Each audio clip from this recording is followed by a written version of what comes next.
नमस्कार भक्तों, स्वागत है हमारे इस चैनल अनमोल विचार टिप्स पर। वीडियो देखने से पहले एक प्यारा सा कमेंट कर दे। हर हर महादेव। नवरात्रि में भूलकर भी मत पहनना यह 3 गहने। भक्तों, अगर जिस महिला की शादी हो गई है तो ऐसे में अगर आपका पति भी इन 3 चीजों को पहनने के लिए जिद करे और कहे तो आप तुरंत मना कर देना। एक विवाहित महिला को नवरात्रि में भूलकर भी इन 3 चीजों को कभी नहीं पहनना चाहिए, नहीं तो आप अपने पति की मृत्यु का कारण बन सकती हैं।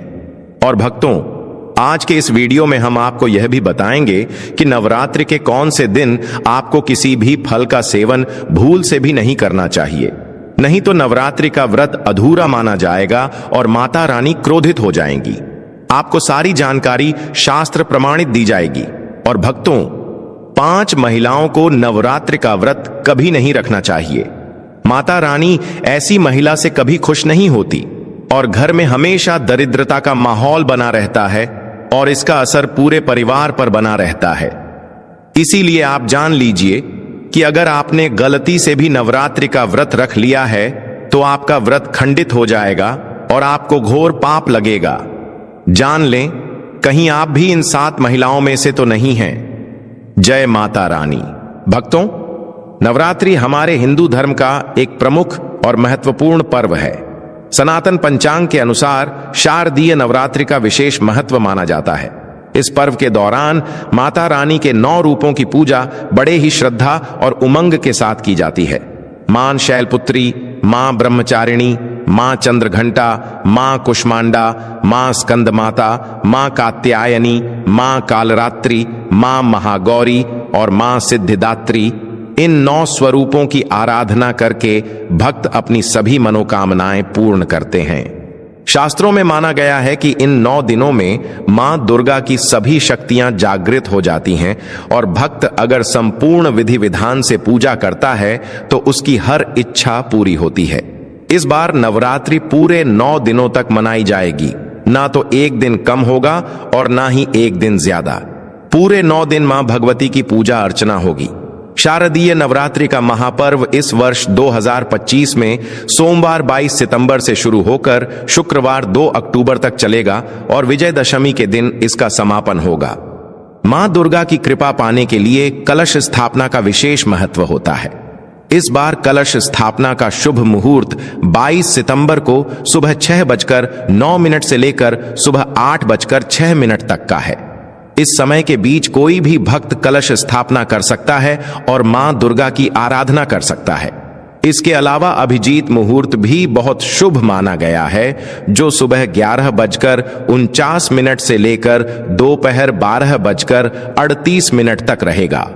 इन दोनों ही समयों में यदि कलश स्थापना की जाए तो यह बहुत ही शुभ और मंगलकारी माना जाता है।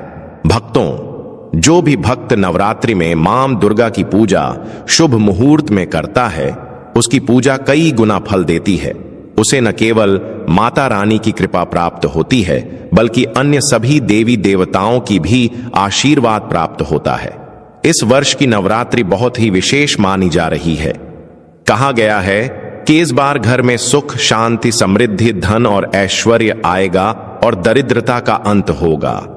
जब माता रानी का आशीर्वाद घर में होता है तो वहां किसी प्रकार की नकारात्मक ऊर्जा नहीं टिकती और वातावरण शुद्ध और पवित्र हो जाता है। दोस्तों, अब हम जानते हैं कि शारदीय नवरात्रि क्यों मनाई जाती है। पौराणिक कथा के अनुसार एक बार महिषासुर नामक राक्षस को भगवान ब्रह्मा से वरदान प्राप्त हुआ था कि उसे कोई देवता या राक्षस मार नहीं सकता। इस वरदान के कारण महिषासुर ने तीनों लोकों में उत्पात मचाना शुरू कर दिया। पृथ्वी हो या स्वर्ग, हर जगह उसने सभी को सताना शुरू कर दिया। इससे परेशान होकर सभी देवता भगवान विष्णु, भगवान शिव और ब्रह्मा जी के पास पहुंचे। तब तीनों देवताओं ने अपनी शक्तियों को मिलाकर आदि शक्ति का आह्वान किया। उनके तेज और क्रोध से एक दिव्य ज्योति प्रकट हुई जो एक स्त्री का रूप धारण कर ली। यही शक्ति मां दुर्गा के रूप में प्रकट हुई। सभी देवताओं ने उन्हें अपने अस्त्र शस्त्र दिए और महिषासुर से युद्ध करने भेजा। मां दुर्गा ने महिषासुर को चुनौती दी और लगातार 9 दिन तक भीषण युद्ध किया। अंततः 10वें दिन उन्होंने महिषासुर का वध कर दिया। इसी कारण 10वें दिन को विजयदशमी के रूप में और उससे पहले के 9 दिनों को नवरात्रि के रूप में मनाया जाता है। कहा जाता है कि इन 9 दिनों में देवी ने अलग अलग रूप धारण करके राक्षसों का संहार किया था।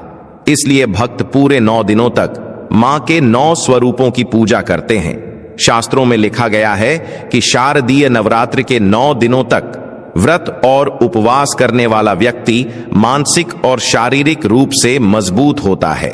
उसके भीतर आध्यात्मिक शक्ति बढ़ जाती है। वह क्रोध, लोभ, मोह, अहंकार और ईर्ष्या जैसी बुरी भावनाओं से मुक्त हो जाता है।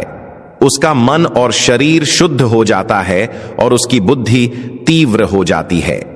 भक्तों, नवरात्रि में क्या खाना चाहिए और क्या नहीं खाना चाहिए, कौन सा फल शुभ माना गया है और कौन सा फल अशुभ माना गया है, यह सब जानना बहुत जरूरी है। आज हम आपको विस्तार से इसकी जानकारी देंगे, लेकिन आगे बढ़ने से पहले कमेंट बॉक्स में अपनी राशि जरूर लिखें। यदि आपकी राशि के अनुसार कोई उपाय होगा तो हम आपको रिप्लाई में जरूर बताएंगे। अगर आपको अपनी राशि नहीं पता तो आप अपना नाम लिख सकते हैं।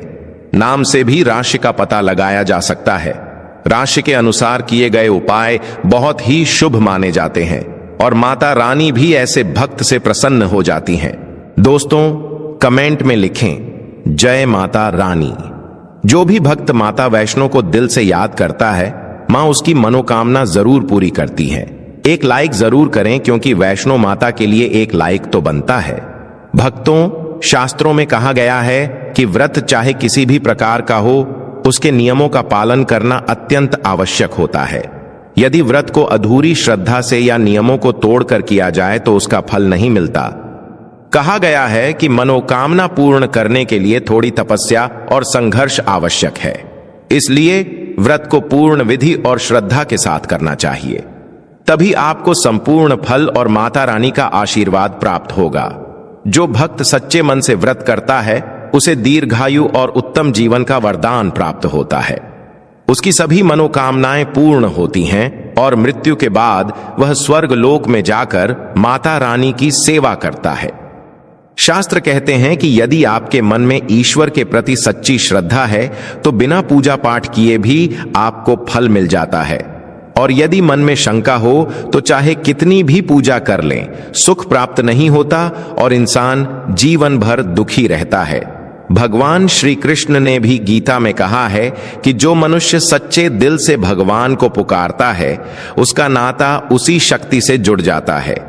इसलिए दोस्तों, भगवान को हमेशा सच्चे दिल से पुकारो, तभी आपकी हर इच्छा पूरी होगी। भक्तों, कई लोग ऐसे होते हैं जो घंटों पूजा करते हैं और आंसू बहाते हैं, लेकिन उनकी प्रार्थना पूरी नहीं होती। इसका कारण यही है कि वे सच्चे दिल से ईश्वर को पुकारते ही नहीं। जब पुकार ही सच्ची न हो तो भगवान कैसे सुनेंगे? यही कारण है कि पूजा में आडंबर नहीं, बल्कि सच्ची श्रद्धा और विश्वास होना चाहिए। अब दोस्तों, आगे हम विस्तार से जानेंगे कि नवरात्रि के दौरान किन चीजों का सेवन वर्जित है और कौन से फल खाने से व्रत पूर्ण और सफल होता है। दोस्तों, हमारे चैनल आर टीवी भक्ति को सब्सक्राइब जरूर करें और इस बेल आइकन को दबाना ना भूलें। तो आइए शुरू करते हैं। दोस्तों, आपको यह बात दिल से समझ लेनी चाहिए कि नवरात्रि के पवित्र दिनों में भूलकर भी पानी पूरी जैसा खट्टा और तेज मसालों वाला खाना नहीं खाना चाहिए, क्योंकि इन 9 दिनों के बीच कभी कभी शुक्रवार आ जाता है और शुक्रवार का दिन मां संतोषी का माना जाता है। शास्त्र यह कहते हैं कि मां संतोषी खट्टी वस्तु खाने वाले या खट्टी वस्तु अर्पित करने वाले व्यक्ति से रुष्ट हो जाती है। नवरात्रों में मां संतोषी जागृत स्थिति में रहती हैं और उनकी दिव्य शक्ति अनेक करोड़ गुना प्रबल हो जाती है। इसलिए जब नवरात्रि में शुक्रवार पड़े तो इमली का त्याग करना चाहिए, वरना मां नाराज होकर दंड दे सकती हैं। उसी प्रकार उस दिन नींबू भी नहीं लेना चाहिए।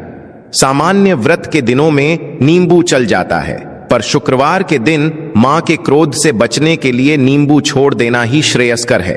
अब दोस्तों, यह भी जान लीजिए कि शारदीय नवरात्रि में पानी पूरी क्यों वर्जित कही गई है। इसका कारण है कि उसमें अक्सर लहसुन और प्याज मिलते हैं और खट्टापन अधिक होता है, जो व्रत को भंग कर देता है और पाप का कारण बनता है। यदि आप शारदीय नवरात्रि में या विशेषकर शुक्रवार को खट्टा छोड़ देते हैं तो माता संतोषी कृपा करके आपको धन धान्य से भर देती हैं। तो दोस्तों, वीडियो ज्यादा लंबा नहीं करेंगे, वीडियो को यही समाप्त कर देते हैं। जाते जाते एक प्यारा सा कमेंट जरूर कर देना। हर हर महादेव, जय शिव शंभू।